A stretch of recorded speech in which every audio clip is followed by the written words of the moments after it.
Well, big up, big up, big up. Welcome to the Liverpool 12th Man Show.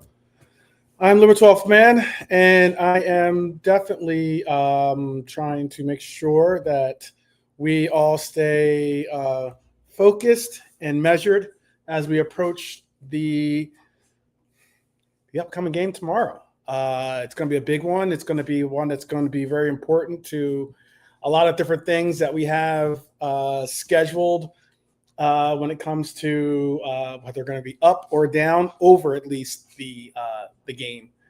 Bunch to break down, bunch to kind of like chop up. So we'll begin by saying thank you for joining us.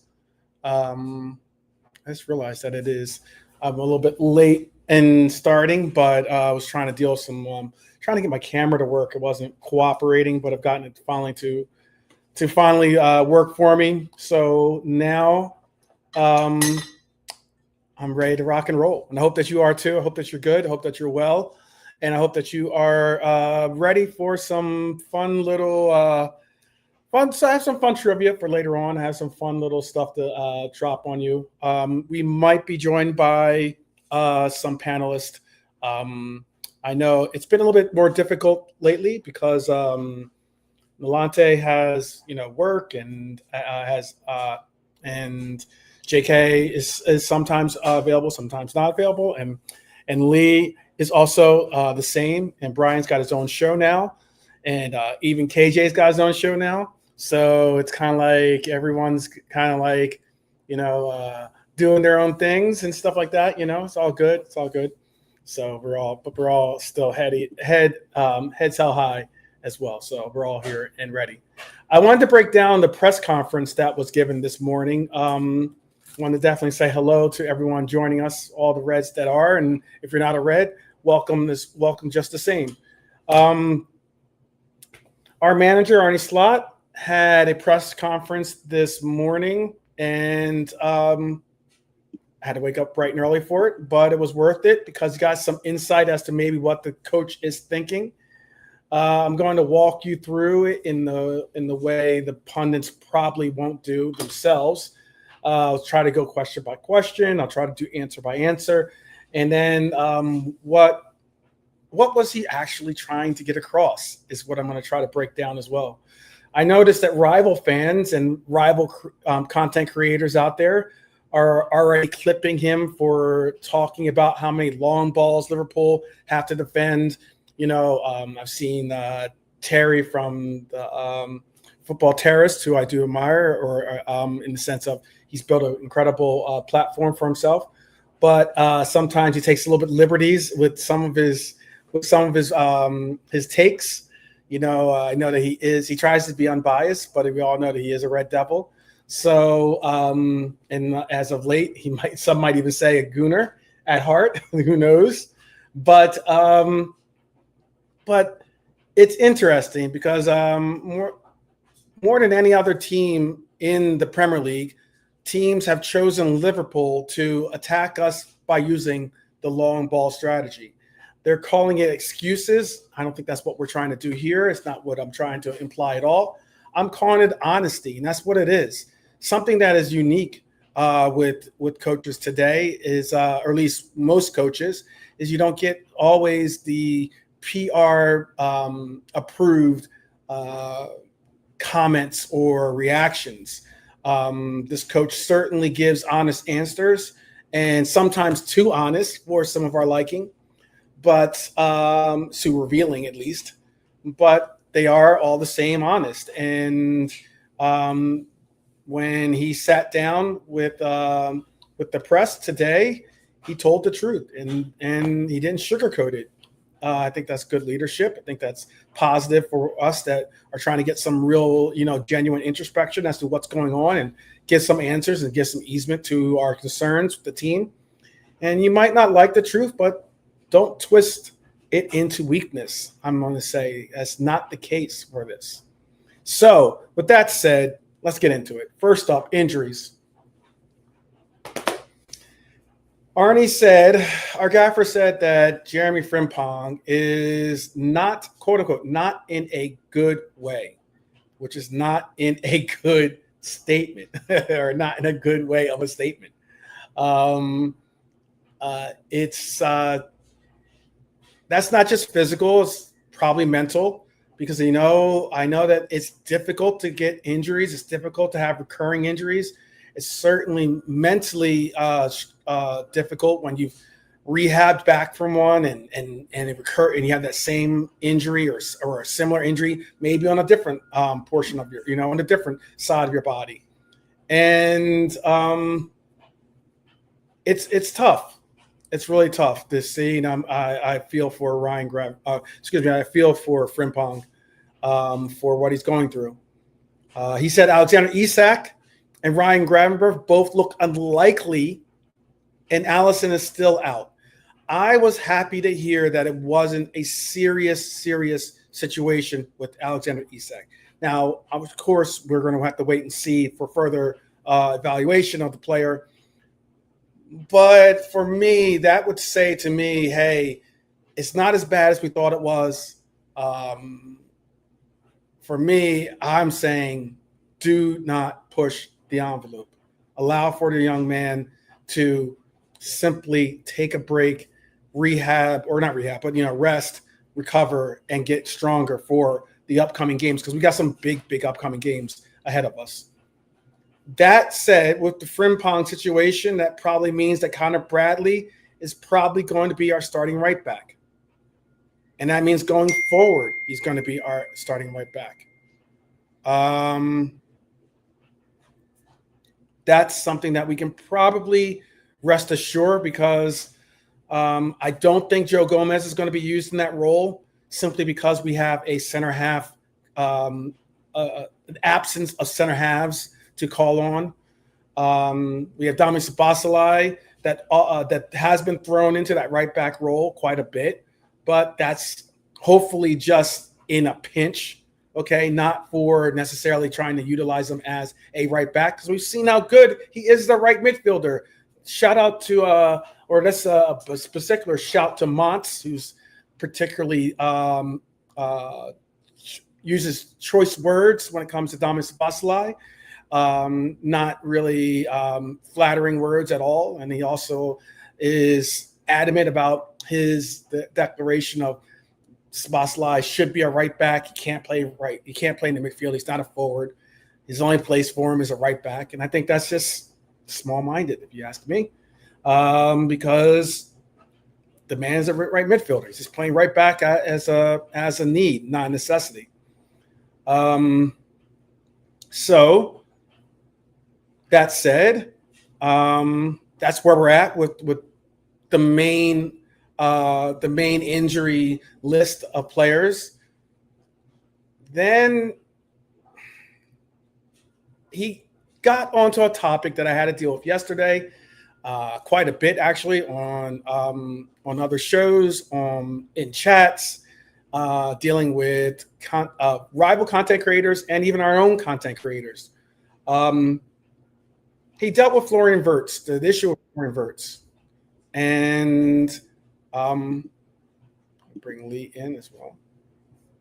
And what I can say about Florian Wirtz is, I think this part is important for us to hear.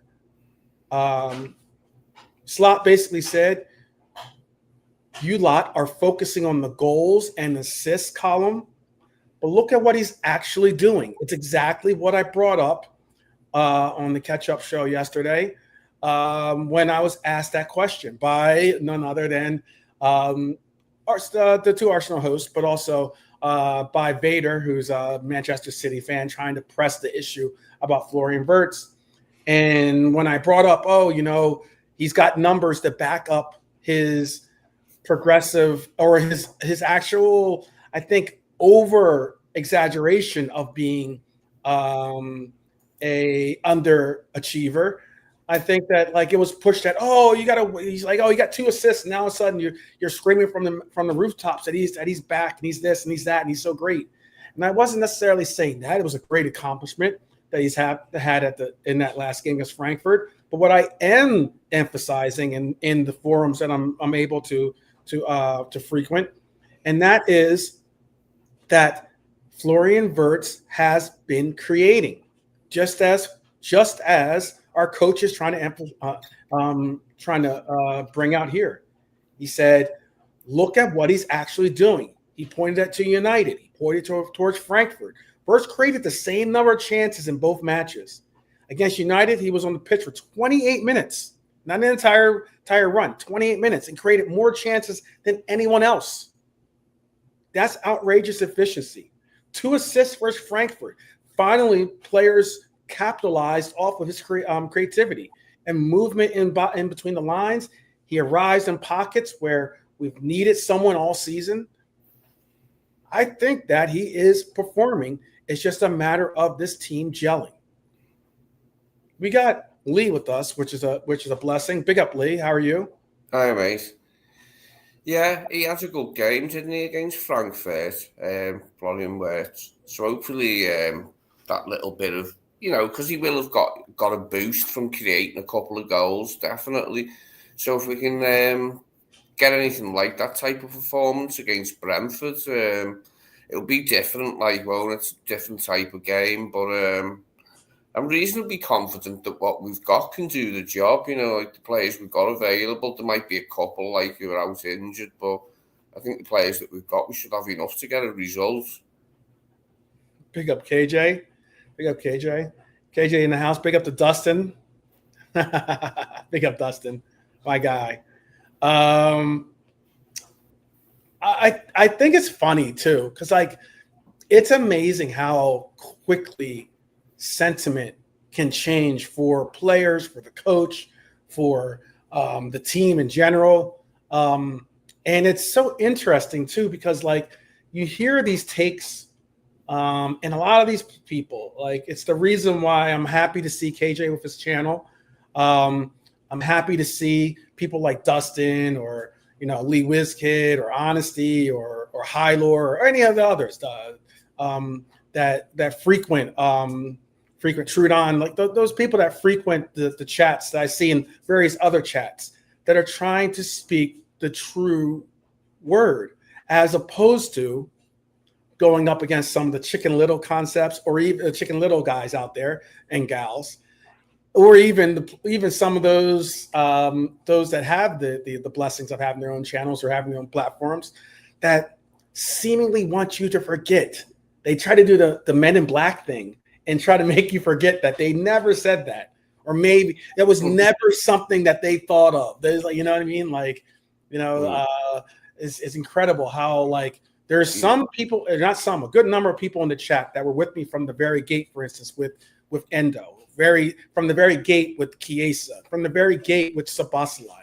There are some people out there that were with me with the 4-4-2 concept. There's some people out there that are with those concepts and should get the proper praise and admiration of at least being visionary enough to see the promise and see the actual returns being given. But then you have those others out there that are just move on over, don't want to, want to pretend like they were there the whole time. And I'm like, come on, bro. Come on, sis.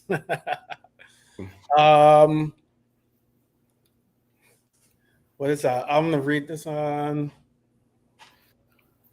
Wait, let me see what Dustin's saying. 12. Did you see Klopp say he didn't know? Okay.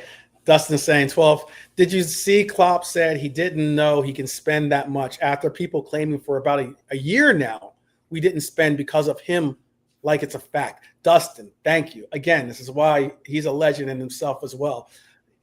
That's exactly what I mean. How many times did you hear people saying, oh, this is Klopp saying we shouldn't spend this kind of money. This is Klopp saying that we shouldn't spend, we shouldn't open the purse strings. What are you talking about? What are you even he spent plenty for players, he spent plenty for Naby, plenty for Darwin, plenty for obviously players like Virgil and Ali. As in to act as though the purse strings didn't come loose is silly. It was just timing, wasn't it? the way things were. Things all come together, like, didn't he, winning the title there? And there's like loads of other factors, but getting Edwards and Hughes in, everything's just timed nicely, wasn't it, for us? But a lot of that came from what he left us. So because it was like his team wanted to win the league last season. Yeah, which is proper respect due. And you know what? And it's proper respect to Arne for making the necessary, tweaks and changes to the manifold to make it actually, get over the line. And that's great, So you tweaked a couple of gears and we got a little bit more out of the engine. Absolutely phenomenal for both coaches. Both praises should be given. And on top of that, let me just add this one last point before I move on. People got to recognize, I know a lot of people don't like to do a lot of the reading and getting deep into some of the bylaws and the inner dwellings of some of the, FFP and the PSR and all this other stuff that now exists. But realistically, because of the spending that the Klopp era utilized, we were able to achieve 200 million pounds expenditures in the same window. You have to look at it that way. You have to look at that because we were utilizing not getting into financial problems or financial sanctions that were going to end up hurting us or costing us, either through transfers or even through the club's own purse situation. Then that made a difference, and you gotta give respect and proper praise. But people don't want to recognize those things because they know a lot of people are like, oh, that's not my responsibility. That's not my job title. I'm just a fan. That's all. I should just be able to watch the game and everything else. But then if you're going to be a fan and be that way, in my personal opinion, yeah, you got to hold a little bit of the responsibility to enlighten or educate yourself. That's why we have a great number of people in the chat that enlighten and educate me with the facts and stats and stuff that they bring to the table. And I hope that I do the same for my Reds as well, because that's the ultimate goal, is to be smarter and to be more empowered, I believe. And that's just one of my biggest goals. You can read it in my mission statement. But let's get back to it. I've said it before and I'll say it again here. Wirtz should be starting every game for Liverpool. I've said it before. I said it. I'll say it again. Wirtz should be starting every game for Liverpool. The same way Trent Alexander-Arnold was to Jurgen Klopp, I would like to see Florian Wirtz be to Arne Slot. I'll coin that phrase before it gets used. And that's just not because of the fee that we paid for the player, because I'm willing to say if we're going to just use a single striker, then that means that honestly, Ekitike deserves to be starting over Isak. And that has nothing to do. I'm not going to say Isak needs to start simply because we spent more money on Isak than we did on Ekitike. Ekitike is in form. He's the player that's going to get us results right now. Isak's going to have to fight for his role if we're going to go with one striker. That is if we go with one striker. I will say to Arne, please continue to watch this show. It's a kind group of people in the chat. It's a more than endearing panel that definitely enjoys your presence of knowing that you watch this show. 4-4-2 is what we'd like to see. At least that's my perspective. I don't know if that's yours, Lee. I shouldn't speak for you. But I would like to see a 4-4-2. Are you under that presence right now, having seen what we did against Frankfurt, or are you still leaning towards a 4-2-3-1? It should be our way forward. Yeah, the 4-2-3-1. Okay, so see, for Brentford, it's a different game. So for Brentford, different story. Absolutely. Yeah, for Brent, I believe I said this as well yesterday on the catch up. I said this as well. I've said this before as also, and it's a question. And I'll ask this to the chat, and I'll ask this to you, and I've probably asked this to. I've asked this on a lot of different channels, a lot of different places. I've even I think posed it in super chats just to make sure it can get across. And that is, would you prefer to be a team that teams have to adjust for, as in a team that has a rigid, this is our starting 11, it's always going to be this formation, and a team has to adjust to us? Or would you prefer to be a team that has the versatility to be a 4-4-2, a 4-2-4, a 4-2-3-1, a 4-3-3, whatever we need it to be against the opposition to capitalize off of what we see in front of us? Which would you prefer to be? Because there are two different mindsets. Question for you, Lee. You're the only panelist. So, yeah. What would you prefer to be? Would you prefer to be a team that we have to adjust, or a team that we should adjust for? Shout out to NEMS. Shout out to everyone joining. Shout out to Hylor as well. Big up to all of you. That is my favorite question. The way these play, Brentford, I think, would be better having a 4-2-3-1 against them than a 4-2-4. But I mean, it's interesting that Isak's meant to be fit now, because it sounded like he was going to be out for a bit, didn't it? But it sounds like he's fit. It did. Which is a boost, because that would have been a pain in the arse being without him for a while, like, you know what I mean? Got enough injuries as it is already. No, it's true. But I don't. But having heard and agreeing with what you just said about the injuries, I don't want to do something like remember when Jota played in the game where he scored a hat? It was a Champions League game. I think he had a hat trick. He ended up kept on playing after that, and he ended up getting injured in the game. It was kind of like, well, why are you still pressing and pushing? Like there's no reason for him to be in the game. It's similar, and rest in peace, by the way.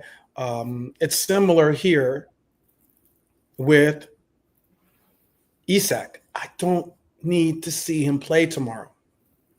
If it means that it's taking a roll of the dice that he's going to tweak something that obviously was triggered in that other game.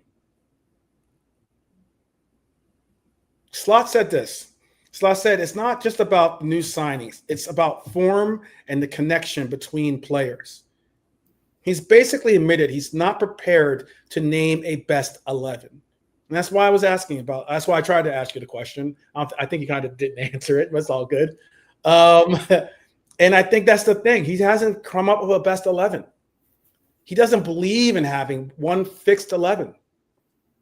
For me, I prefer to see Robertson and Bradley start at fullback tomorrow. I want Szoboszlai to play in midfield. He'll probably go back to right back at some point in the game, and Bradley will go off. But I prefer him to play in midfield tomorrow. Yeah, I think we're all in agreement with that. I think we're all in agreement that we don't want to see none of us, or a good number of us, don't want to see him at right back. I thought Robertson did well enough to warrant another start. You know what I mean? Mm-hmm. 2 starts in a few days in a week, but I'm sure he's fit enough for that. You know what I mean? We can ask that of him. I think it'd be good to carry on with him at left back. I think the point of what he tried to say in the presser was just that, though. He was trying to get across the point that he does not believe in having one fixed 11. He believes that he has a very talented core of players, of course. However, he has players that can play that can all fight for positions, and that's something I've wanted to see, and I'm actually very, very excited to hear the coach say, because then maybe you get to see Chiesa playing, maybe you get to see a Gomez playing. Some fans hate that. Some fans don't want to have that. They want to know who their 11 is going to be. They want to know their best 11, and they don't want to have to like go through the rigors of figuring things out. Last year, that's kind of what we went through. He had a more structured 11. It was not difficult to pick his lineups last year. It just wasn't. But the elite clubs all play more than 11 players. That's how modern football works. He admitted something else too in the press conference, which I was happy for him to acknowledge, and that is the turbulence. He acknowledged that this summer brought changes, and changes will bring pain, and pain will have to be not only suffered but lived through. And he even pointed to the schedule. He said 5 away games and 6 matches. 3 of the 4 recent losses have all been away fixtures. He said then when we had to play, when we saw Frankfurt on the schedule, having just lost that game against Manchester United, he was a little bit like measured with it. But I can understand exactly where he's coming from when he says it can wear on you. Shout out, JK. Big up. How are you? I'm good, bro. How you doing? That's up to you, though. Well, it's TGIF, man. It's TGIF. So, we're talking about Arne's presser, and I'm going to ask you, since you just jumped into the panel here, is Arne Slot right to protect Wirtz publicly and back him as a creative force, or is it fair for fans to expect more, maybe, or more end product from the player right now because of the price tag? Oh, look, man. It's look at Ekatike. Yeah, That's a tough question. Look at Ekatike, bro. He's done, out of all the signings for me, he's been the best. Like, he just hit the ground running. So that don't mean Isaac and Wirtz ain't gonna hit the ground running soon. You know what I mean? It's just like there's a patience game. Also for me, Arne Slot don't need to say nothing. Really, what does he need to say about Salah? What can he say about Salah, bro? Yeah, he's going through a bad patch, but at the end of the day, last season, top goal scorer, top assist maker, and he don't really need to say too much. Arne Slot, bad patch. Let's move on. Simple. Yeah.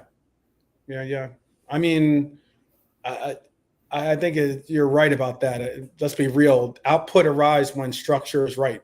I said it on the catch up yesterday. Big up to the guys. They're in the chat right now. And I said it. I try to emphasize it because it's not about the 2 assists that he has. Fantastic. He allows for that banter, that banter line to be put to rest about 007 and 88, 009, whatever the number was up to by the time we got to that game.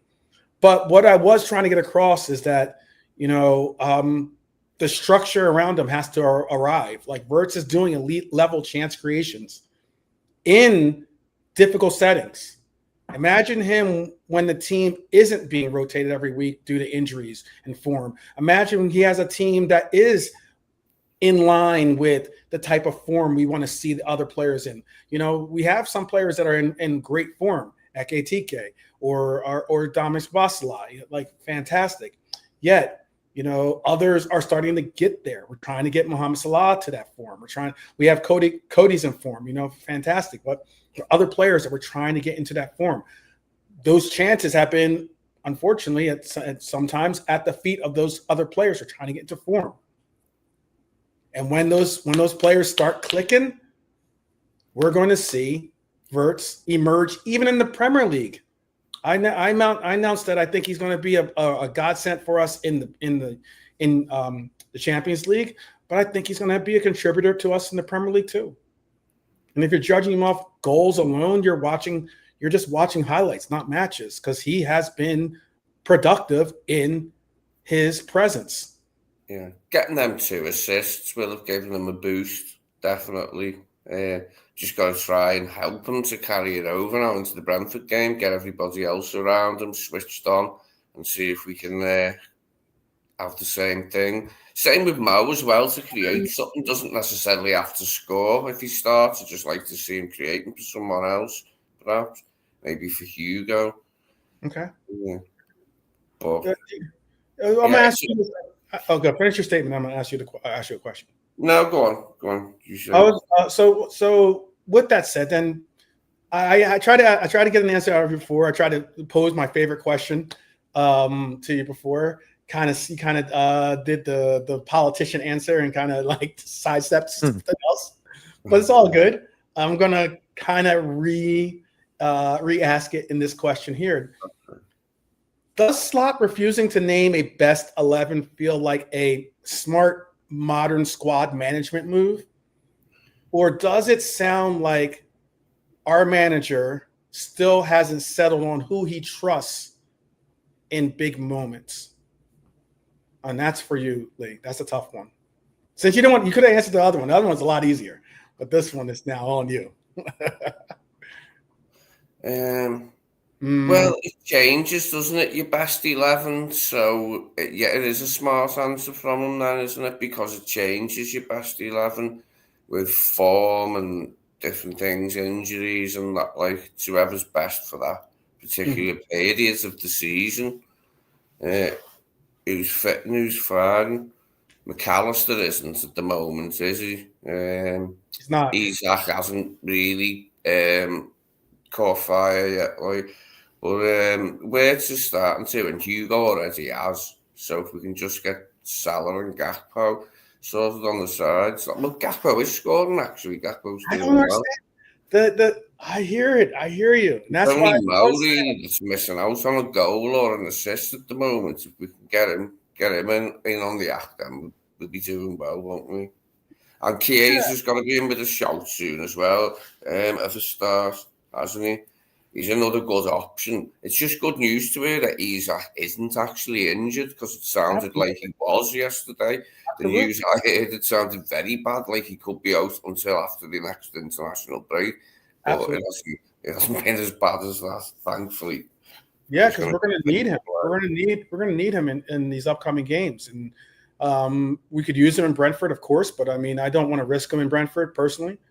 But I just think there's a difference between we have depth and a difference between we don't know our identity. And I think that it's less of the latter than it is of the prior. And that is, I think we have depth. I understand that some might question that depth in certain areas of the pitch, in the sense of center halves or maybe our DM role. But I think that there's only so many spots on, there's only so many positions. There's only, you have a 25-man squad, and you're lucky if you can bring 23 of them to Champions League, and if you can bring 20 of them to a Prem game. And with that said, I hope I said 23. I think I said 23. But with that said, I mean, it's something that we have to really look at as being, are we rotating for strength or we're out of necessity? And I think right now I want to be in that measure of rotating for strength, as opposed to, oh, we're injured. We're so injured here. We got to rotate because of those reasons. I don't want that. That's why that whole blessing in the sky statement, get out of here with that statement. I don't want to hear that. We do not want to hear any injuries to anyone. Every man needs to be ready for duty. And big up to those that understand what I'm trying to say. I'm going to say this. The lowdown on Brentford is this. I did do a little bit of a comprehensive look at them. Brentford has been pretty decent this year. When we talk about Brentford, this is not a walk in the park. We need to take these 3 points, of course, go home and recover, but that reality is probably not going to occur unless we put in the work. And that's what's going to take. Brentford sit mid-table, 10 points from 8 games they have. But that's not the real story. The real story is confidence. They just beat West Ham 2-0. Igor Thiago and Matthias Jensen finding the net late in each half. That's not luck. That's 2 players starting to really find their form.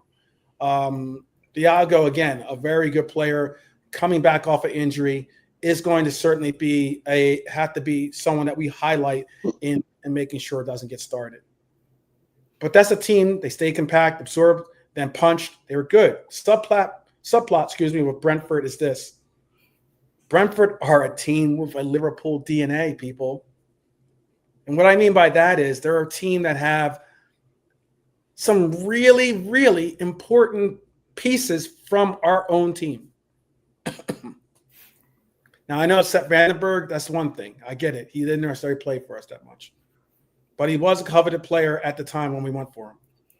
Carvalho was looked at as being one of the youth players that we were going to put a lot of stock into. It just didn't work out. But then you look at Kelleher, and then you look at Henderson, and you can't dispute the fact that they were important pieces of our Liverpool DNA. And that's what I mean. Kelleher in goal, former Red, obviously. Henderson, former captain. First time facing Liverpool since he left. You have to think they're going to want this really badly to kind of, show that we shouldn't have moved on from them. Key players, I'm going to tell you this.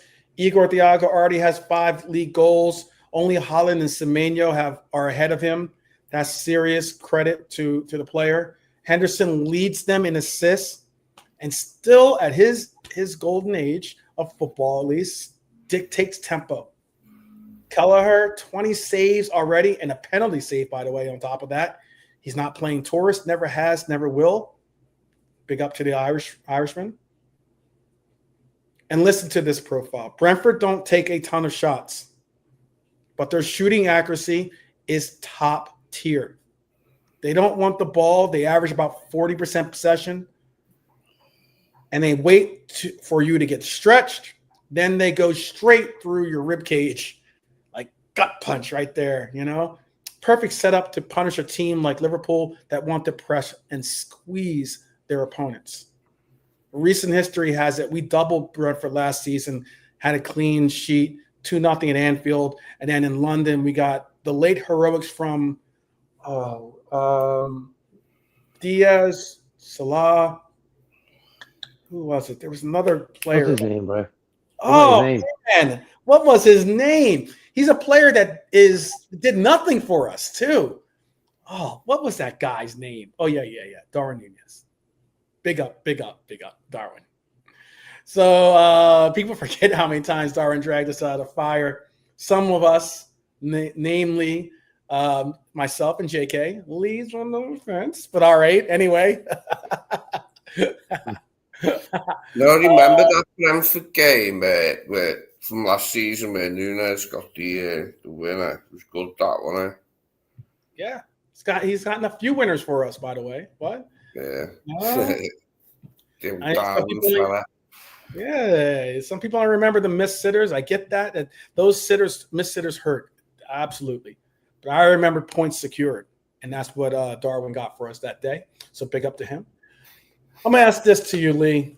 Is Brentford actually more dangerous emotionally than tactically for Liverpool with all those players I just mentioned because of the ex-Reds who will no, I don't think particularly. It's just another game in that respect. Like, they'll just be motivated to do well for their own team, like as the rest of the players who didn't play for Liverpool who were in their side will do. We just got to approach it in the right way. Hopefully we'll get a performance that can get us back to winning ways. I mean, I feel that we do need a win rather than a draw here because, we've lost a bit of ground in the league. Would like us to get back to winning games in the league. I mean, a draw wouldn't be like a fatal blow, but it would be a further nail in the coffin, wouldn't it, if we slipped another 2 points behind Arsenal? this weekend. So really, we do need a win. Oh man. No, don't worry, Crab. I see Crab's comments. I'm sorry, I'm laughing at Crab's comments. Thiago, put some respect on Thiago's name, Crab. I mean, the guy's in third place with, in goals scored. That's not that's not on some fluke. He's been putting in work. He's definitely been putting work. I mean, Kelleher and Henderson know our standards and our triggers. They know what annoys Virgil, for instance. I'm sure they know where let's say Trent. They know where players would like to. Some of the players would like to. Kelleher more so than Hendo, with the majority of our players that where they like to go and what they like to do. But that matters. And I'm going to ask this to JK. The player, Crab saying Thiago doesn't get into any top 10 team in the league. Okay, all right. Well, goals are currency. That's at least what I've been told time and time again, right? And Igor Thiago versus our high line. Let's be honest. Do we trust our current defensive structure to live 90 minutes against a striker who lives off direct service and chaotic runs? Crab doesn't respect Thiago one little bit. So I see that. I'm not really worried about them, really. I'll tell you the truth, bro. Yeah. Okay. But this guy, he's new to the scene. Hit the ground running. So how many goals? 5? Is it 5? How many goals? Either 4 or 5 he's got. Yeah. He's got 5 goals. He's got 5. Yeah. So nothing to worry about. Be okay. Okay, all right. I mean, it is. I don't know much about him as a player. Like he's a newcomer to me. So I haven't really seen him so far. I think I've seen Brentford beat United, so I think he scored in that, didn't he? But yeah, I haven't seen him much apart from that. Yeah, big up Edward. Sounds like just one of the danger men they'll have. They've got Ouattara as well from Bournemouth. He started okay for them. I'm going to see. Yeah, Thiago has 5 goals. The closest he has basically all the goals for them.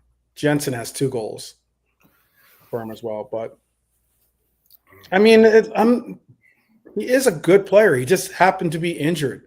Yeah, so did they have him last season, but he was injured? Is this what happened? Yeah, okay. He's a decently talented Brazilian player. Has that Brazilian flair. 6'3". It's not like he's like some small player. He's 24 years old, and is a decent player. I'm not saying he is Holland. Test for Ibra and Virgil. Yeah, test for Ibra and Virgil. Like they've got a lot of other players though. Kevin Shard that he bought, didn't he? He done quite well for them. Last season, they brought Ouattara in. I forget what some of their midfielders have actually sold. Norgard. They've got Damsgaard, haven't they? And what other midfielders have they got? They got Henderson now, haven't they? Brentford. For Brentford, I can tell you. Yeah. Their team is for the midfielders. They got Hendo. They got Nelson. He used to play for Arsenal. Reece Nelson. Oops. Sade, who's probably he's a talented. He's decently talented German player. Yeah, good singer. Yep. Yeah. A different Sade. If I'm pronouncing it right. Damsgaard. Yeah, he did do quite well last season. Not bad, combining with Whiston and Bremo. They're gone now, but he's still there, isn't he? And they've got this Thiago and Dango Ouattara as well. They present a test for us, won't they? They're at home as well, but we've just got to stand up to it, haven't we? Yeah, they've got some names in their lineup that I'm could confident with the players we've got. We can get a win. I'm confident that we should win. Okay. And I'm hopeful that we will for sure. I don't know too much about their. Do you know too much about their manager, by the way? No, not an awful lot. I remember him a little bit as a player, but not much. He's like a traditional long throws and stuff like that, ain't he? Keith Andrews. Keith Keith Andrews, Andrews, yeah. Mm-hmm. Yeah, I remember him as a player, but he wasn't a very distinguished player. But it's a different thing. He's managing now. I just don't understand. Brentford.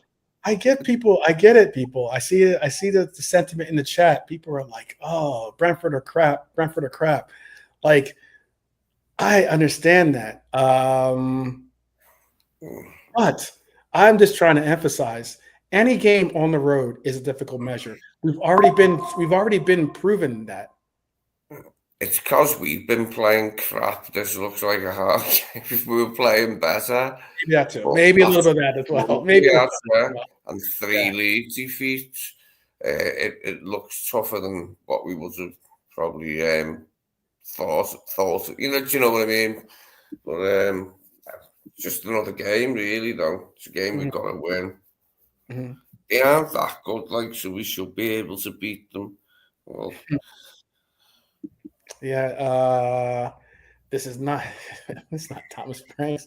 Hey, I've heard Spurs fans all say that Brentford could have Thomas Frank back. It's like I don't understand that, but it's all good. It's all good. Let's talk. Okay, no, go ahead. Yeah, I heard something like, what was the result you got last?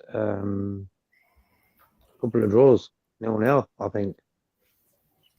I don't know, man. The managers ain't got a chance nowadays.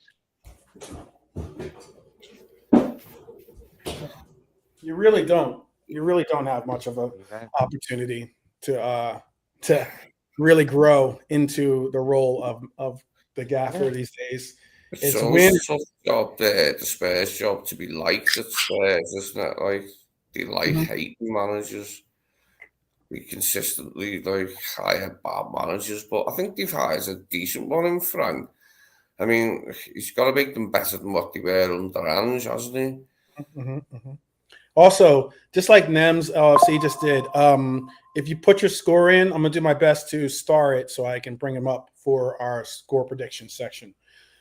We'll definitely bring. How did we get on last week, bro? Do you remember? You know what? I did not check it. I'll bring it up in a second. I did not check, but I was waiting to have you guys both on at the same time too, though. But let's just get into this lineup real quick because I do have those graphics ready for us. I think it's going to get a little spicy, maybe a little dicey for us right here because I know that some people are going to have their own preclusions as to what's going to happen.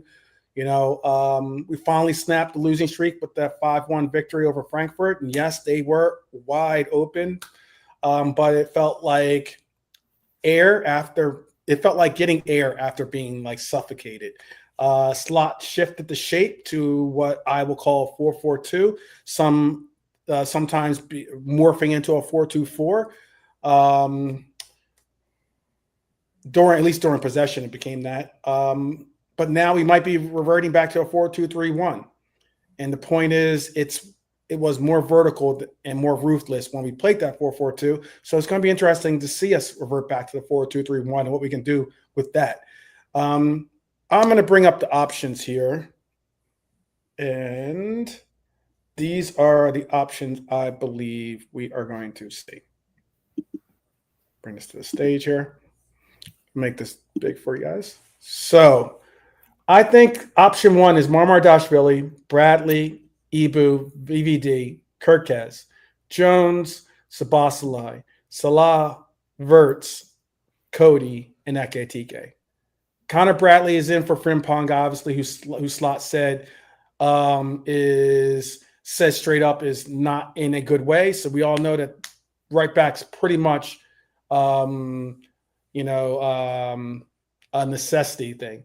Milos Kerkez over Robbo because Kerkez is defending 1v1 and running all game, and also because I think that we will see Robbo play in that. He'll be most likely the player or the captain that leads us onto the pitch at Anfield for our League Cup game, which is the following game after this. Curtis Jones, Damis Basalai sharing defensive load, dropping deeper to get control was one thing. The other option is this. This is the other option. That's going with the 4-2-3-1 that Lee thought is going to happen. This is another option. Maybe we see Marmardashvili, Bradley, Konate, VVD, Robbo in at left back to keep that continuity for finally a back line having some real continuity. Shout out Red Armchair supporter. Shout out to you. Yeah, better. But then you go into the midfield. Verts, Jones, Dom, Cody. Then you go to that front line of the 4-4-2, and you maybe, since we do not have Isak most likely being completely 100% fit, maybe you go with Ekitike and Chiesa. I know this sounds wild. I mean, some might say this is, some might say Salah as Isak backup. I understand that. You can maybe put Salah in that role for Chiesa. But I would like to reward Chiesa. Rasta, Crab. 4-4-2 is not a dead formation. There are teams that play it, and also not only are there teams that play it, we just played it last game, and it was possibly our best game that we played all season. Okay, so if that's dead food, then I don't know what is. But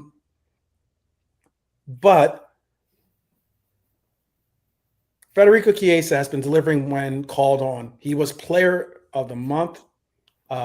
He's efficient. He's direct. He's angry in the right way. I got you, Crab. I know it's just your opinion. But notice who isn't guaranteed here. A player that I love, a player that I think is, at one point I was saying is on the verge, is on the cusp of either being world-class or is world-class, as Alexi McAllister. I think that should ring out loud that I'm not playing favorites. Slot shouldn't either. Shouldn't be sentimental starts. He should be starting who did the job last match. With that said, it makes my next question even more poignant for Mr. JK.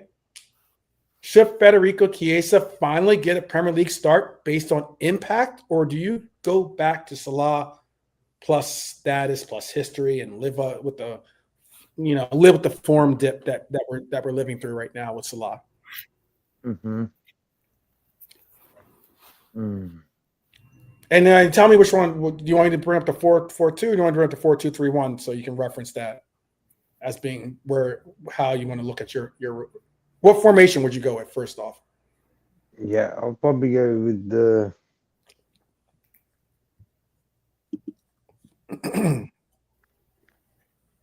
4-2-1-3. Okay. If you know what I mean. Yeah, I know what you mean. I only have a 4-2-3-1 up here, but I know what you mean. So that sort of formation with words, just having like a free roll. Mm-hmm. And also Salah not to be so wide. I'll start Salah. He's got to start ticking for him. At the end of the day, Chiesa is there to get subbed on or whoever. So it's better to keep Chiesa as the sub because he can play in any position. Mm-hmm. Left, right, middle, whatever. He can play in all of them. So because if Isaac's not on the bench, we need Chiesa to come off the bench. You know what I mean? So I'll probably go with Gakpo, Salah, and Ekitike up top. Yeah. Okay. With what we got. Because I mean, Chiesa is literally begging to be not only used as the role player that he's being used as, but also as possibly even as a spot starter. Maybe like one of those like spot starters for players that aren't really in form. And I think that if you're going to reward someone for consistent play, if you're going to reward someone, I think Chiesa is a prime candidate. He's producing. He's obviously, winning the Standard Chartered awards, and he's saying the right things publicly. He's like, I'll give whatever you need, minutes off the bench, start, scraps, I don't care. That was a quote by him. That's a mentality that I love about Chiesa. It's one of the reasons why, despite the fact that people were kind of like writing him off, some people were writing him off, even some friends to the show were writing off Chiesa, that's just being, just being kind of, kicking out, just getting primed to be sold eventually. I just think he's a quality player there. I'm going to ask this other question then to you, Lee. Is Curtis Jones quietly the midfielder that makes Slot's system function currently? Or is he just a temporary fix until Gravenberch gets fully back? Yeah, I think he's a temporary fix, but he's played well against Frankfurt. Deserves another chance. I would prefer it if Gravenberch was fit, obviously. I think we all would, but if he's not, then Jones would be the best bet, wouldn't he? Him and Szoboszlai. Okay. I wanted to make sure that the Scouser got to say those words, not one of us. So you all know that's a Scouser talking on a Scouser. Oh, man, because I think Slot singling out Curtis in the press conference was a real honest proclamation of the hard work and admiration of the hard work that he's made. He's put in. Jones demanded the ball, controlled tempo, kept the game calm. That's something. That's not nothing. That's something. That's I trust you in crisis type settings. You don't just hand that off to just anyone, because McAllister is a player that you could just say, okay, well, let's just keep putting McAllister in until he gets it right, until he gets that form and gets that fitness in. I'm not there with that just yet. I think that's why I'm happy to see him give the praise. I'm going to bring up this little section real quick. And this is basically a section that before I get into the trivia, because I have some trivia for the guys and for you out there as well. But I'm going to get into this section real quick about what I'm going to call basically my tactical magnifying glass, basically. Slot versus the low block and the long ball. I mean, he called it out in the press conference. I know I mentioned how Terry and Terry from Football Terrorists and others out there are continuously calling out Kaz, and all those guys are continuously calling out how the kind of the call out on how the long ball, how the long throw-ins, how the set pieces are kind of our Achilles this year, and how a lot of mid-table, if not lower table teams are utilizing that as a way to try and get at us this year. So I'm going to zoom all the way in for you. Slot said this very clearly. The league has changed how it plays Liverpool. Opponents are going 5-4-1, sitting in a low block, then launching long balls over the top. He literally said that they faced 178 long balls in 7 games. You know what's really wild about that too is that Manchester United hit us with 59 long balls in 1 match. 59. He also said Frankfurt even talked to Oliver Glasner, the Palace manager who beat us. Trying to get the inside dirt, get a leg up on us, to find the blueprint on how to frustrate us. So people aren't just playing us, they're studying us like a final exam. People want to beat the champions. It's natural. He said the way through it is either a moment of magic, which used to be Salah maybe every other week, or set pieces. and capitalizing off of them, like we did against Frankfurt, where dead balls are cracked into spaces against the low block, and they're made to pay. He also said this: we're creating more chances against the 5-4-1 low blocks this season than we did last season. That's a huge claim because it means structure is improving. It's just that execution is not, in my own opinion.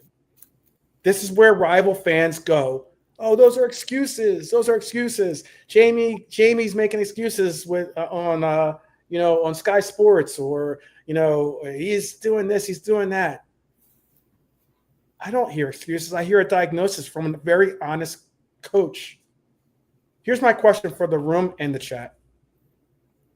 Is Slot doing the right thing by openly talking through the tactical problems, or do you think he's giving away too much and making us sound reactive instead of dominant? I'm gonna ask that. I'm gonna ask that to Jake. Go ahead, because you sound like you had a viral response to it. No need to say certain things. All hush hush. Keeping them down low. Keep on it down low. Never, you know what I'm saying? But sometimes I feel like Slot's just telling them things that he wants them to think, and it is the total opposite. You know what I mean? That'd be wicked. But for me, no need to give them extra information that's not really needed. Mm-hmm. Hence why there should be a team around him to sort of guide him through what's England like in that way. Press conferences, report, like interviews and stuff. Mm-hmm. And I will make this notification to High Lord too. You're right. When I do say 4-4-2, I'm actually referencing a 4. It's actually a 4-2-2-2 technically, or more realistically, it's a 4-2-2-2 because you have the two pivots, but then you'll have two players playing out wide, and then you'll have your two strikers on top of that. So, but yeah, I do remember. Look, Klopp would protect the dressing room emotionally. Slot is protecting them tactically. Different style of leadership, possibly, but one is vibes, one is transparency. Okay, but I don't know. I guess it's a matter of which you prefer. I'll ask this to Lee then. Are Liverpool actually struggling with the low block, or are we struggling with that phase 2? Like, what happens after we lose the ball and get hit direct into the channels? Because if you realize it, the game against Manchester United, I'll give you the scenario. The game against Manchester United, they were, I don't have the graphic, but there was a graphic I saw where they showed distribution from the goalkeeper, and it was let's say he had 50 passes from the box, right? 45 of those passes, 40 to 45 of those passes were straight down the middle, straight into the heart of the field. And what Manchester United's plan was to do was, we're going to just do a long ball. We know that we're not going to beat Ibu or VVD to those long balls. We're not going to beat you in the aerial duels. So what we're going to do is we're going to lay off. We're going to allow for you to win that first ball, but then we're going to be first to jump on that second ball. And then how you get the long ball, you head it, but you can't really always control those kind of clearance style deliveries that are being just headed away, forward. They were quick to pounce and be the person that wins those second balls. And that's what initiated their response, or their plot to beat us. So that is my question to you. It's are we actually struggling against a low block, or are we just struggling against that we need to be more proactive with those second balls? Yeah, it's a bit of everything. So far this season, we've been lacking. We're just waiting for it to come together properly, aren't we? I hope that this Frankfurt victory is a turning point anyway, because we really need it, don't we? I think the players we've got would be good enough to get a result. It's a mixture of a few different things, isn't it? Like why we haven't been that good lately. Okay. All right. All right. I'll give you this because, like, I know it's always a little bit of fun to ask the questions. Let me move this right here. Oh, I forgot to bring up this little stuff. But I'm going to bring up this. A little fun trivia for you. All right. A little fun trivia. It was fun to test the panel's knowledge and test the chat's knowledge as well. Chat, you can answer along for us as well. Virgil van Dijk is set to captain how many? This is to be his what number game being the captain of Liverpool? How many games has Virgil van Dijk been the captain of Liverpool in this Brentford game? How many games? You can either of you can say an answer. How many times has he captained us against Brentford? Are you asking? No. How many? This is going to be a important game for him in the sense of how many games has Virgil van Dijk been our captain? Period. Liverpool captain.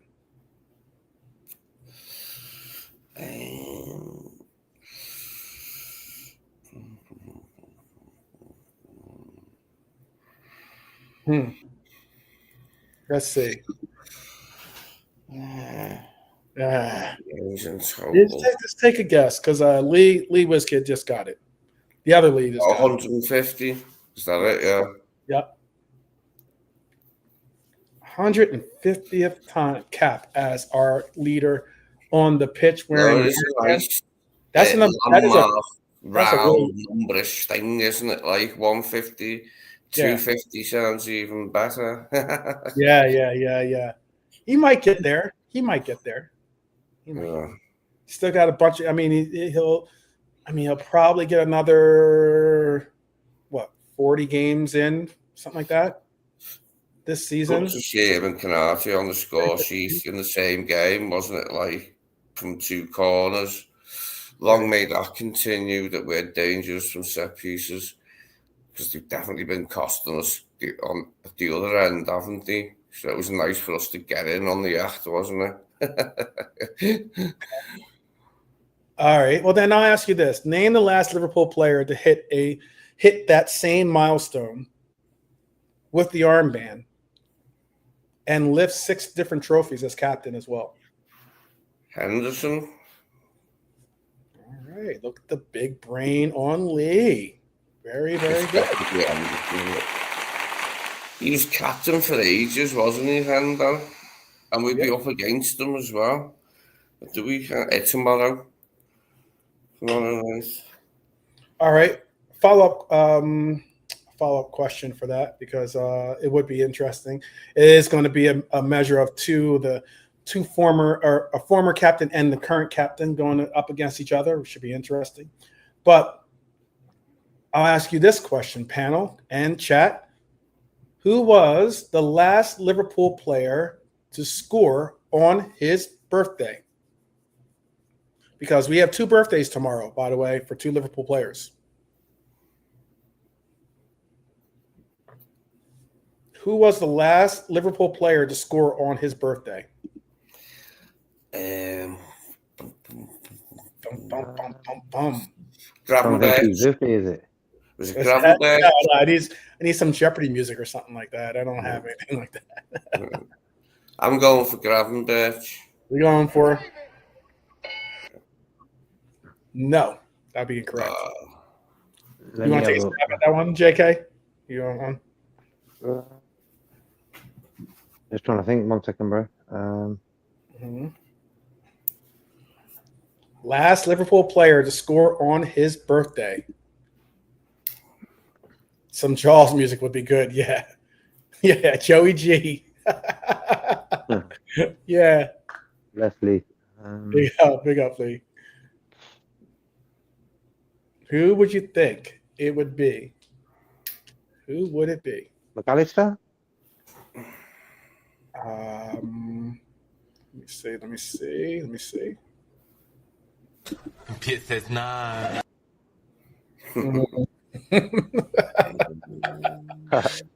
It would be. I don't think anyone in the chat got it either, so don't feel bad. Don't feel bad. That would be crazy if it was Ali. That would have been crazy if it was Ali, but it wasn't. That wasn't his birthday that he scored on that goal. Bonkers got it correct. It was Sadio Mane. Oh wow! In a bonkers. 2-2 draw against Manchester City in April 2022. That's when he scored a goal on his birthday. We have both.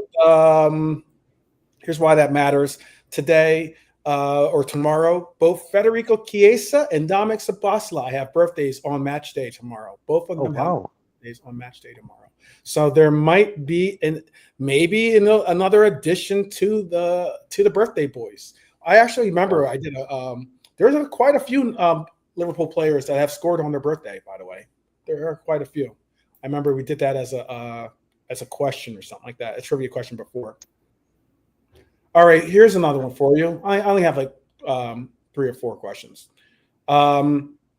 Liverpool have scored 100% of their Premier League matches versus Brentford. So in 100% of their games against Brentford, we have at least scored a goal. Who's the only team we have the same scoring record? I put a better 100% scoring record, but you can't have a better 100% scoring record. Villa? Huh? Aston Villa? Aston Villa. Let me see if that one is.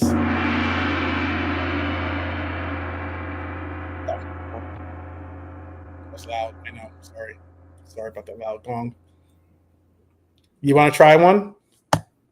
Who's the only other team? Southampton is incorrect, by the way. Lee? See if Bonkers could get this one. We'll see if Bonkers can get this one. Or Red Armchair Supporter. They're normally good. Wolves is incorrect. Wolves would be incorrect as well. Lee, do you have an answer? Newcastle. What's the question? Liverpool have scored in 100% of their Premier League matches versus Brentford. Who's the only team we have a better 100% scoring rate against in the league? In not necessarily, they're not. I'll give you this clue. They're not necessarily in the league currently.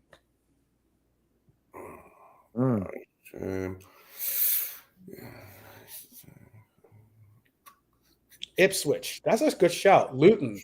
Good shout too. Both incorrect. Both.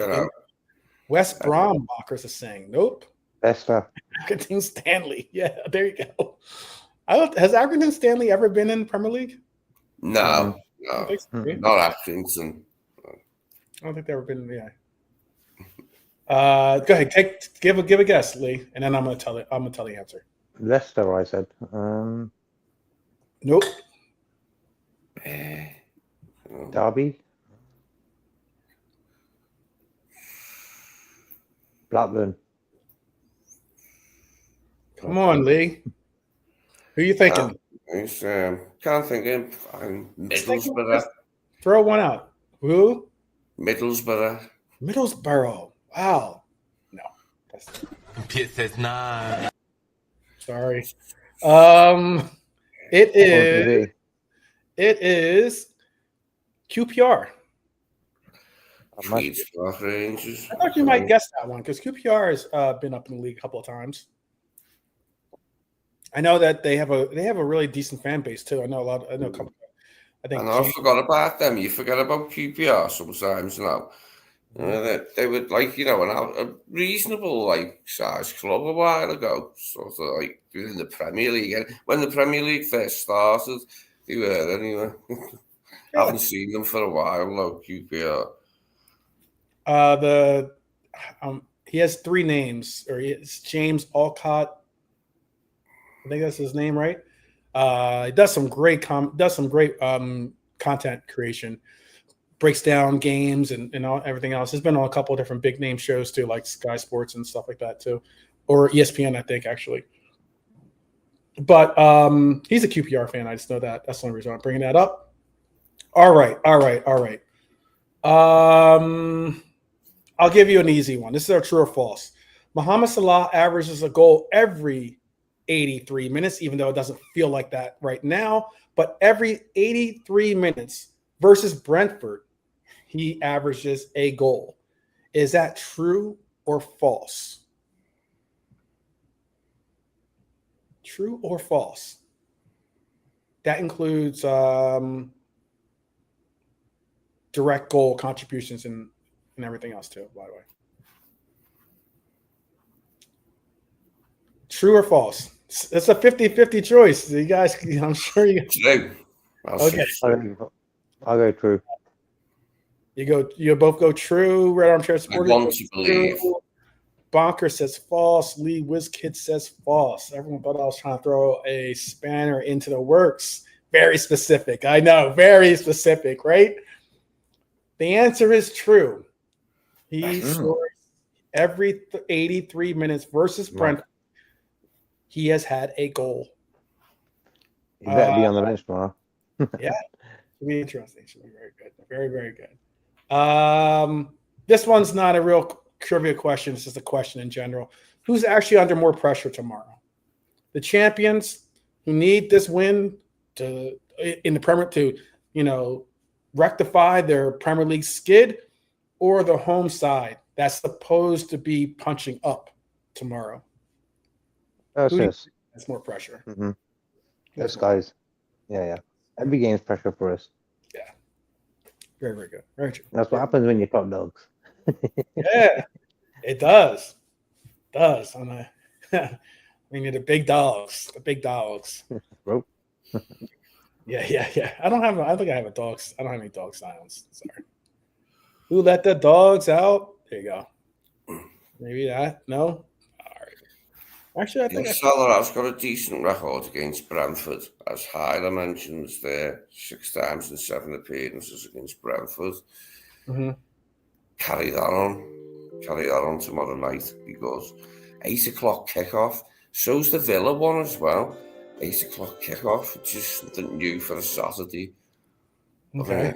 Something new all the time in football now. We got 2 8 o'clock kickoffs, by the way. 2 back-to-back 8 o'clock kickoffs. Yeah. I do have some music, actually. I could have played some music. I just noticed that. Get down with your bad self, right? Anyhow, I'm going to bring up this. This is why I had this graphic here. I'm going to take this down so you can actually see what it is saying. If I can figure out that. And that is this. Roger Van Dijk, our impromptu player meeting before Frankfurt demolition, said this. He said, on Monday, everyone was sad because, this is quote, on Monday, everyone was sad because we lost to Manchester United at home. We haven't lost many games at home during his time at Liverpool, or my time at Liverpool. I'm going to read it directly. It was tough under the circumstances. So on Monday, we came together, but it wasn't a crisis meeting. We all know how things can change. We're only in October. Obviously, we had a proper debrief with the manager, but we also had a separate one as players. I wanted to say something. It wasn't a crisis meeting. I think he wants to emphasize that. It's not something I do after every game. Let's keep it that way, is what he had to say. Nobody wants to lose 4 games in a row, but it was the situation we faced. We had to stay calm and block out all the noise from the outside, because that's something you can't control. The only way we can get out of a situation like that is to stay together, keep your mind on the task ahead, try to improve, keep the confidence, embrace the moment. They are all things that are easier to say than actually do, but if you want to get out of it, you have to do it. We live in a world now where there is always noise, always something to be said, always someone who knows better. We have to stay focused on ourselves. Was atmosphere lower than usual before my meeting? Yes. After my meeting, everyone was happy. Oh, wow. I guess, I don't know if there were like balloon animals and cake, I guess. I don't know what was going on. Everyone was happy afterwards. But that, my friends, were the words of our captain. Virgil van Dijk, calm, composed, commanding. Exactly what a Liverpool captain should sound like. When a leader speaks like that after a tough run, you listen. Not just because he is the captain, but because those words carry the weight of someone who's been through it all. Champions League finals, title races, heartbreaks, rebuilds. He's seen every chapter of the Liverpool story. And now he's reminding the dressing room and us as fans, take notes out there, Mr. Enns and others, okay? He's reminding us as fans what it means to stay together when the noise outside gets loud. That's impromptu players. That impromptu players meeting before the Frankfurt demolition, that wasn't a coincidence. That was leadership translating into performance. It shows that when the players take ownership, not just rely on Arne Slot or the staff, it changes the energy, the accountability, the belief. And if anything, I think that with this coach is different than our former gaffer. And it's going to take more of the players relying on the inner strengths that they've learned from our former gaffer to bring out the inner qualities that they all know they have. But here's the key. This can't be a one-off. The urgency can't be something that you don't carry over into Brentford. It has to be every game that we carry that kind of sentiment, because that's the stretch. Brentford, Newcastle, Spurs, Arsenal, whoever we're playing in ahead of us, okay? Those aren't the teams that we have in front of us, but eventually in front of us. Those are the teams that we're going to have to compete with, at least in one way or another. City and throw that into the mix as well. That momentum has to be driven from someplace. So I know we've called ourselves mentality monsters before. We're never just about passion. It's about urgency, by the way, with purpose. It's not about panicking. It's not desperation. It's recognizing that every moment matters. You can't switch it on for Frankfurt and then, switch it off and try to put it on cruise control against Brentford. It has to be there. You've got to bring that same intensity, the same focus, same defiance every single week, sometimes multiple times a week. That's what Virgil van Dijk was talking about here. That's what I'm hoping that message gets to resonate with the players that we have currently in our club. Staying calm under pressure, but refusing to go through the motions. This next run is whether it's going to be a real claim on our identity. It's an opportunity to reclaim our identity or drift back into old habits. Based on what the captain said, it sounds like we're choosing the former. So let's make this match count, supporters. My Reds out there, let's make this match count. Block out the noise, back the lads, demand the same fire from kickoff to the final whistle, because if that Frankfurt performance was the reset button, Brentford must be the relaunch button. And I'm going to say to the panel, do you think Virgil van Dijk's approach, calm and measured, is exactly what this team needs right now? Or should someone else be the emotional spark? Should we be looking for, Mohamed Salah to be doing this? Or McAllister? Or, maybe someone that is kind of not necessarily in form right now. Maybe even Ibu, something like that. I'll ask that to Lee. I'll ask that to JK because I don't think Lee heard that question. JK, are you there? Yeah. I'm here, bro. Do you think Virgil van Dijk's what do you think about Virgil van Dijk's leadership approach? But he's not a shower. Or should we or should they look for emotional sparks from someone else other than just always relying on their captain? Look, bro, the game against Frankfurt, the reason why I was happy Robertson played, why? Because he was doing what Henderson used to do. Henderson wasn't the best player. But one thing Henderson can do, he can rally up the team. And yes. Robertson was doing that against Frankfurt, bro. And I was like, yo, I ain't seen that in a long time. Yes. So he went to work, patted him on the back, you know, he started cheering. He was the one who was cheering the loudest, Robertson. So it was great to see. So hence why Van Dijk looked a bit more comfortable as well in the game, a bit more chilled because Robertson was there. Yeah. Yeah, I reckon it can't be underestimated how good he is at like Gene players. Look, Robbo, I was on the pitch alongside Virgil, He's so good. both of them on the pitch is a good thing. Yeah.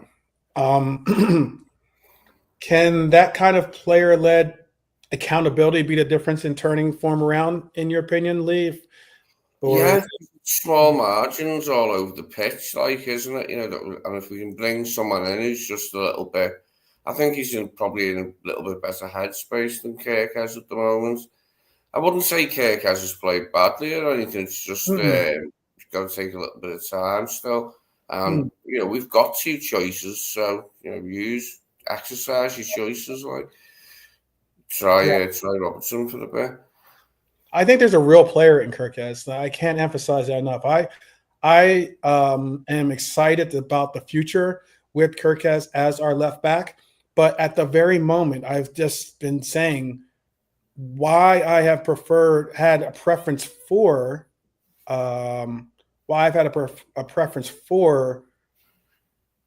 Robbo. Sorry, I just saw Manchester City fan hop in. So hello to you. Why I've had a preference towards big up Kevin, by the way, big up. Why I had a preference towards Robbo because I wanted to just have composure. I said that I remember when we had the big fallout and everyone was going crazy, going wild, and there were people full no parachute needed, jumping off the bandwagon for the team. And I just remember saying that this is a time when, you know, this is where you find the measure of true champions. I also was trying to say that the components, a lot of those components of what made us champions was because those players had gone through the tough, the weather. They'd weathered the storm before. They've gone through those hard times, you know, and they had come out better. You know, they'd come out as champions this time. And some of those components were not there. So the same normal, you know, levers that we would have pulled to be like, oh, well, this player can handle this weight, or this person's not going to listen to the outside, you know, nonsense and this and that. That was not available for our team. I remember, and this is I'm going to paraphrase the quote, but I remember, I'm trying to think of what game it was. It was an away fixture, and Ali was being interviewed after the game. He was interviewed with another Liverpool player too, but I just remember Ali's comments, and he referenced the fact that at the time people were really, really animate about like Klopp needs to go, or he's some calling him a PRICK, you know, or German PRICK. People were going off about how this player is done and this player needs to be this and that and da-da-da-da-da. It was just going off. And it was like so much upheaval around the club. And I remember Ali coming out and saying that this team knows that they're a team. Again, I'm paraphrasing. This team believes in itself. This team knows that they have each other's backs. And it was a powerful message coming from Ali, because Ali doesn't give that many interviews. You know, he doesn't do that many post-game interviews. And it was a game where he was the player. It might have been him and Ibu, but it was he at the time was making a measure of saying it. I'm trying to think if anyone else does know who I was talking about.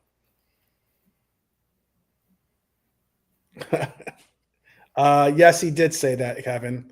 He did say that, by the way. He said that multiple times, by the way. So I don't know where he shops. But let me see. Did you guys remember that game by any chance? Because I've mentioned this with Quasi before. I remember when it happened, and I remember me and Quasi, because I know Quasi's, a big Ali fan, and like I was just talking about the fact that I love the fact that Ali came out and was like, we're all we got here, and if that's what it's going to be, that's what it's going to be. But you're not going to break down this team. This team has the what do the kids say? The minerals, to make a difference. Let me see if I can. Do you guys don't know which game I'm talking about? I can't think of it.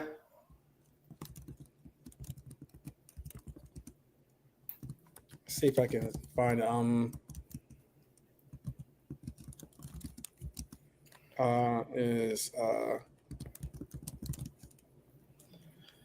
he's the same Unbreakable, which is a beautiful message. Let me see if I can find it. From Allison. Go ahead. No, saying is it from Allison? Is it? It was from Ali. It was like a Sky Sport interview, and he was like he was mentioning it. Maybe someone in the chat remembers it, but I haven't seen him interviewed for a while. Like, yeah, he's done loads and that many interviews, but I haven't seen like a new one with him in ages. Because it was a time when we were really it might have been during that campaign that we ended up getting 5th place. But it was more like it was a time when like we were struggling. We were honestly struggling, but we're dealing with injuries. We're dealing with a lot of adversities, and I'm not saying that other teams don't. I'm not saying that we're separate from other teams in that regard, but it was a case where Ali had to come out and literally he took a real stance as if he had been hearing what's been mentioned, and because it wasn't a question, it wasn't like the interviewer asked him a question. This was something that Ali offered on his own, and that's why I was like, that's real leadership. That's true leadership. That's why I think Ali is a true leader, for sure. I'll try to do I'm going to ask. I'll ask Quasi which game, if he could help me remember which game it was that he did it in. But it was a real meaningful moment. It was a very meaningful moment.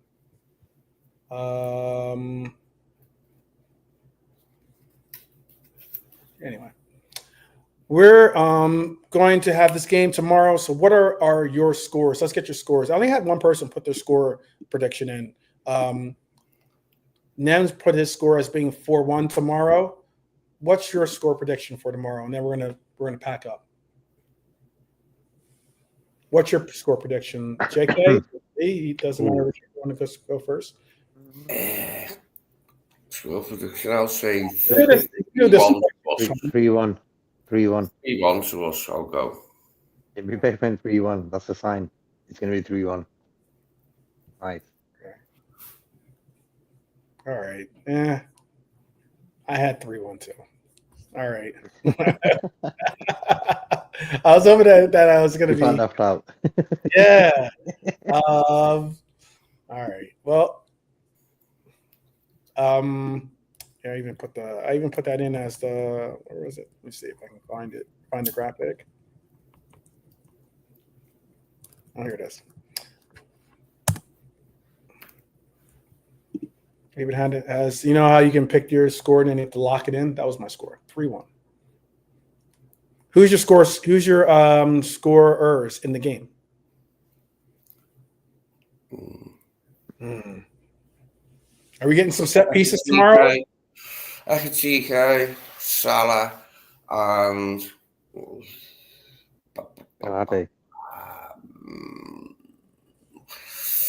Soberslide to get another goal. Okay. Maybe with all the talk that Kevin's doing, maybe Curtis has a little shout. He hasn't scored for a while. he can finish nicely sometimes. Got a few different finishes in him, but if he gets a chance, like. So Red Armchair Supporter has Cody, Ekatike, and Verts. Ooh, that's a good shout. It's a very good shout, Red Armchair Supporter. I like where your head's at. I think that could be a winner.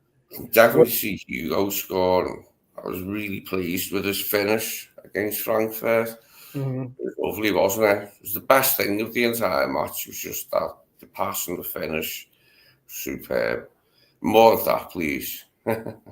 I see. I'll go Verts, Salah, and Verts, Cody, and Salah. But Salah will get his goal from a penalty. How about that? I'm being very specific. I know, very specific. My Mo goal isn't a pen. My Mo goal is a non-pen. I'm not going to say what it looks like, but it's not a pen. Okay. All right. How about for you, JK? Do you want to throw in your scores for the game? Gapco, Hugo, Salah. Let's go out. All right. I will have to. I still gotta find where I put the score. I wrote them down, but I put them in one of the things. I think it's in this one. You guys did well yesterday, by the way, in your predictions. I know you got a bunch of them right, if not all of them. You possibly got one of you might even got all of them. Possibly. Mm. Let me see. Because I'll just do it this way because I don't remember. Because yesterday you had. So it was yesterday. You guys had Atletico beating Quarterback, which they did. You had Galatasaray beating Bodo, which they did. You had, I think you both had draws for the Tottenham game, right? Mm-hmm, mm-hmm. Sporting, you guys both had Sporting winning. I don't think you guys had Atalanta. You guys had Atalanta winning. Yeah, it was 0-0, I think. And it was draw. But other than that, you had Real Madrid and you got Chelsea and you got Bayern. You're one game off. Yeah. One game off. Freaking Atalanta. Ruining the party. Mm-hmm. Ruining the party. Isn't it? Ruining the party. Do you want to do a quick? I'll do. How about we do this too? We can do a quick one for this. We can do a quick one for this weekend too. For Saturday, if you want. I don't know if you want to do Sunday too. We can do Sunday's game on Saturday. But let me pull up Saturday here. Let me pull it up here. These guys were on fire against the Champions League games. Just one game off. Sucks. But that's still good points if you do it that way. All right. All right. Newcastle Fulham. The first team is the home team. Newcastle Fulham. Who you want to go with? Oh, Newcastle. Fulham's injury list is bad. Yeah. Mm-hmm. Yeah, I think in Newcastle winning that one. Chelsea Sunderland. Yeah, Chelsea. Okay. I say a draw. I'm backing Sunderland to get a draw. I say a draw myself, hopefully. Man U versus Brighton. Brighton win. Yeah. Yeah. Are you just saying Brighton? Usual for Amorim. Yeah, after the joy of Anfield, it's straight back to the usual thing for Amorim, which is a defeat. Yeah. Okay. I was just making sure you weren't saying that because you just don't like Manchester United. But Manchester United at home are good. They're not good on the road, but they are good at home. So this I'm on. Brentford, obviously, is our game. Then Wolves, Burnley. Wolves. Just about. Wolves by the odd goal in 3. Burnley. That's a tough one because both reckon- of those teams are pretty poor. Draw. I'll go draw. Okay. All right.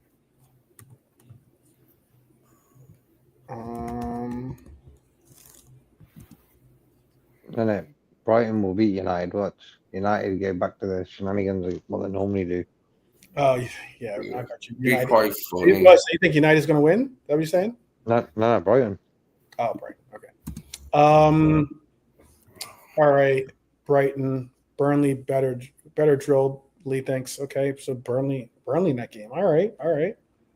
Burnley is decent. They're decent, but Wolves are at home, so that'd be tough. That'd be tough for Wolves to lose home against Burnley. Villa versus City. It's gonna be a good game, by the way. See if Emery can put together a tactic to take away from basically Holland FC. Villa versus City. Who you got? Villa is crap. Kevin is saying, okay. I think City will win. No, but I think Villa will win about 7 games on a row. So they're all right on form. Let's go Villa win, man. Come on. All right. We play them soon, so I would prefer it. Like if maybe, well, I don't know what would be better for us because we play them next weekend, don't we? A draw is always better. Draw is always better. All right, Arsenal there is a little London derby. I guess it is a London derby, right? I guess technically, right? There's a lot of London derbies because there's a lot of London teams. But Arsenal versus Crystal Palace. Oh yeah, that's London derby. Yeah. I can only see an Arsenal win, unfortunately.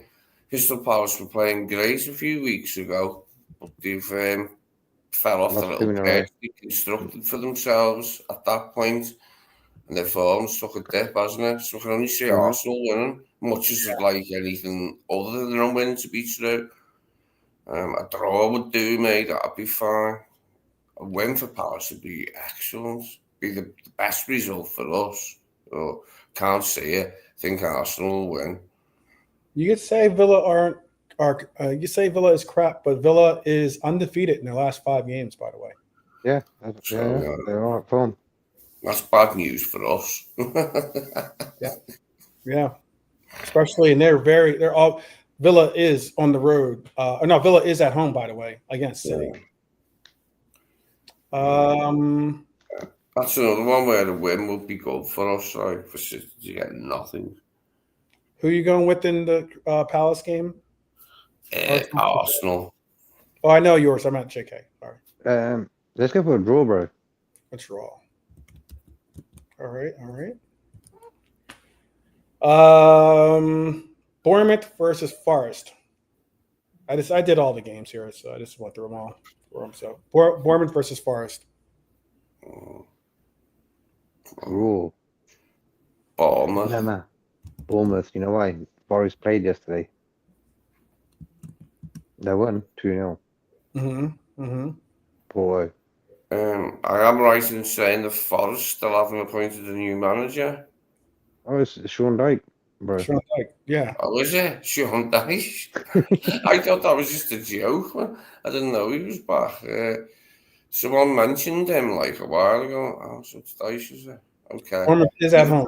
Fan Sean Dyche. I probably would lean towards Bournemouth is Lee's pick. Red Armchair Supporters got Bournemouth. Me as well. Yeah, Bournemouth are going well, aren't they? Can't see past Bournemouth winning there. Which is, credit to Iraola as the way he's got them playing. They look a real handful, don't they? Glad we played them early, like the first bloody game. Well, who do you have? Who do you have, Lee? Bournemouth, yeah. Bournemouth against Forest. Even Yeah, with Dyche Newman goals. Did you say draw or did you say Bournemouth? Bournemouth. No, I meant JK. Did you say draw? Oh. Or... I put draw for some reason. I don't know why. Maybe that was my Oh. pick. Yeah, I'll go draw. I'm gonna go for draw. Dyche has got good defenders, and he like in a good team to defend, which is what Nuno was doing before Arne's come in and interrupted it. So they will have a chance, won't they? Nuno himself, like he had a little bit of an effect when he come in, didn't he? Got them a point, wasn't it, at Goodison? Nuno got West Ham, but they struggled, haven't they, again? You got to tell us where you heard this one, man. I don't know who said that. That's got to be coming from a rival or someone just trolling us, because that's no way. Must have heard it in the pub. Yeah. 120 pints. Yeah, right. Last game on the list is Everton versus Tottenham. Cool. Another oof. I don't know. That's tough. Another draw for him, huh? You'll have a lot of people going crazy if they get a draw. Albeit it is at Everton. It is, and Everton is excellent so far this year at their new grounds. Mm-hmm. But can Everton, can Richarlison go back home and make his former Blues pay? Who knows? So what do you got, Lee? What do you got?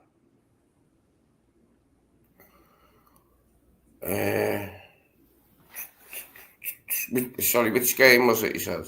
Everton Spurs. Oh, Everton Spurs. Okay. I think Everton will win. I think Everton might win that one, yeah. All right. Maybe it might be a little bit of him hoping that he can have a good outing of his dad or something upstairs or something like that. But all right, a good day. All right, so the games you got are Newcastle, Fulham. You both have Newcastle. For Brighton or for Chelsea, Sunderland, you have Chelsea, and you went with a draw, right? Yeah, Lee did, yeah. Lee went with a draw, right?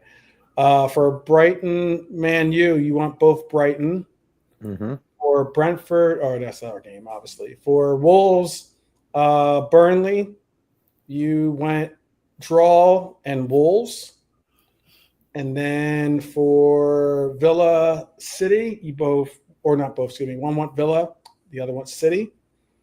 Arsenal versus Crystal Palace, you went draw, and Lee went Arsenal, right? Mm-hmm. And for Bournemouth Forest, JK went draw again. You went Bournemouth. And then for Everton, draw for JK and Everton for you. Yeah, I'd give Moyes a victory in that one. A lot of draws. Again, a lot of draws. Yeah, Dyke's a Liverpool fan, yeah. Yeah, he is a Liverpool man. He is. I didn't know that he's appointed him. That escaped me until now. I was wondering if he did. But there you go. Sean Dyche back on the block. Back on the block. He's all right. He's all right fella, isn't he? I don't mind. Yeah, did hear that stuff about him, like having a liking for he's not necessarily a Liverpool fan per se, but someone who enjoyed watching the club years ago as a person that likes football. So that was good enough for me. For the Everton managers who said that was inherently amusing for fans worldwide. I'm sure. What is that? Backstreet. Isn't it Backstreet is Back? Isn't that the song? What is that song? Backstreet is. What is the song? How's the song? Yeah, that one. That one's. What is that one? Where they're like dressed up as a vampire or something, biting someone's neck. Yeah. Mm-hmm. Okay. I don't know what all. Bad, isn't it? Like it's like gloriously bad. That sort of like really shit stuff. Backstreet's back. Yeah, isn't that a song? Backstreet's back. All right. There you go. All right. That's Sean Dyche's back. All right. There you go. All right. His All voice right. is wicked. Dyke's voice kills me. Yeah. Oh, his voice is rough. And on top of that, he is the go-to for any team in the league that is just like, just get us to the finish line this year. You're not going to be our coach next year, but just get us to the finish line this year without getting relegated. That's all we ask. If in doubt, give Dyke a call. Yeah. We're not expecting anything. You don't have to win us trophies or anything like that. Just don't get us relegated. And that's what you get from Sean. Nice. All right, my brothers and sisters. We are going to be letting you enjoy the rest of your TGIF. I hope that's a fantastic one, whether it's evening, morning, afternoon, whichever the case, whenever you're checking this video out, if you're checking it live, big up to each and every one of you. You guys make us definitely very appreciative to be able to do so. And big up to those that are watching on the replay. Big up to you too. You're helping out the algorithm, helping out keeping it live and direct. Hopefully we give you enough entertainment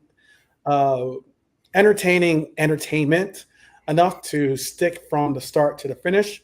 I know our chat pretty much does with us all the time. So big up to each and every one of you. Is there anything you'd like to say to the people before we bounce out?